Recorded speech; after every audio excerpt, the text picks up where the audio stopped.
masih bersama kami dalam Newsroom dan masih membahas terkait tentang banjir yang masih menghantui wilayah Jakarta. Saya ke Pak Novel. Pak Novel, kalau ini kita sudah sampai pada segmen terakhir, kemudian nantinya pemerintah dan Pemprov dan juga masyarakat kemudian harus bekerja bersama-sama untuk membereskan masalah ini, hal-hal yang kemudian menjadi catatan yang harus dan perlu dilakukan secara segera seperti apa, Pak? Ya, pertama gini ya, artinya ini kan kita ini punya action plan yang jelas, harus punya action plan yang jelas ya kan. Pertama ya, kalau misalnya dari segi istilahnya mungkin saluran, dinas terkait misalnya dinas SDA, mungkin misalnya dibantu dengan masyarakat, DRT mungkin RW, bersihin itu semua selokan yang ada. Itu saluran dulu kan. Karena kalau misalnya ini menjadi istilah catatan khusus juga buat saya, ketika kemarin saya reses itu, banyak juga warga juga menanyakan bahwa pertama masalah saluran di yang dekat-dekat rumah, yang berada sekitar lingkungan rumahnya itu, pertama volumenya kurang besar.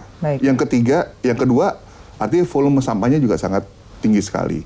Sedimen pasirnya pun tinggi. Nah ini yang misalnya menjadi istilahnya kerja bareng kita bersama, pertama itu dulu saluran. Terus yang kedua, tentunya kita ingin mempercepat tadi yang saya sampaikan tadi, bahwa ini kapan misalnya warga yang di bantaran kali ini, yang di samping kali ini bisa dibebaskan. Misalnya artinya mereka direlokasi, tidak tinggal sana kan, diselesaikan lah Pemprov itu kan. Artinya mau program tadi normalisasi, naturalisasi, putuskan secepatnya gitu kan. Saya pengennya mungkin harus istilah Pemprov ini dalam jangkauan waktu dekat ini mencepat-cepat misalnya memutuskan, ayo kita selesaikan nih. Bantaran yang sebelum selesai misalnya kayak daerah Pejaten Timur, Jagakarsa, ayo kita selesaikan semuanya. Jadi jangan misalnya menunggu waktu terlalu, nanti setengah tahun lagi, 2021 banjir lagi. Saya tidak menginginkan juga ketika saya menjadi DPRD yang baru dilantik kemarin di Agustus ini, di 2021 banjir lebih besar lagi nanti 2020 ini.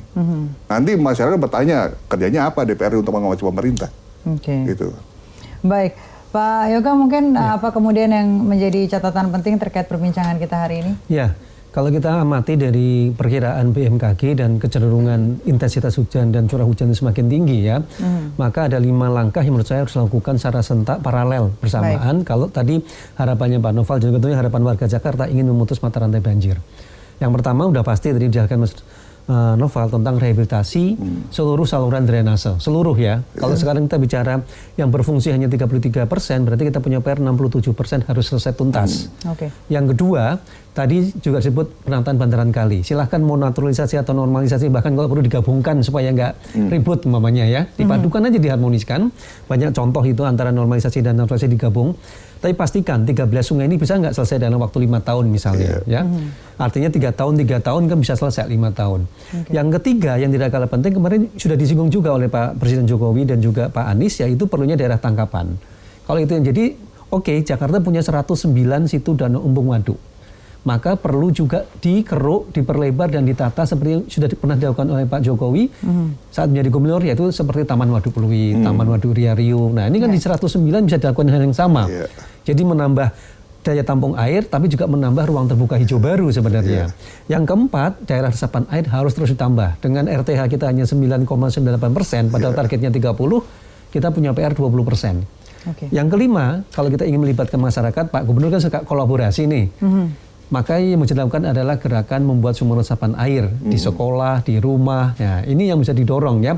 Sambil yang dikatakan Pak Novel tadi, Mas Novel, bagaimana menegakkan aturan untuk tidak buang sampah sembarangan. Mungkin saya tambahkan sedikit ya. Ini kita harus cek masalah SLF, sertifikat layak fungsi. Apabila di gedung-gedung itu udah ada nggak sumur resapannya, ya kan? Kita cek satu persatu kan. Nah, artinya tadi apa? Selain misalnya di taman-taman, kita cek misalnya di gedung-gedung besar ini, mungkin di pemukiman apa-apa, ada nggak sumur resapan di sana? Ini karena harus masif semuanya. Kalau nggak ini setengah-setengah nggak jalan saya kira. Baik, kalau gitu berarti memang menjadi PR bersama begitu ya, apapun yang dilakukan nantinya pemerintah dan juga masyarakat dan juga stakeholder terkait ini diharapkan bisa bersinergi begitu ya. Harus. Pak Yoga, terima kasih atas waktunya bergabung bersama kami. Pak Nova juga terima kasih atas waktunya bergabung bersama kami, dan pemirsa jangan kemana-mana, kami masih akan kembali dengan informasi lainnya sesaat lagi.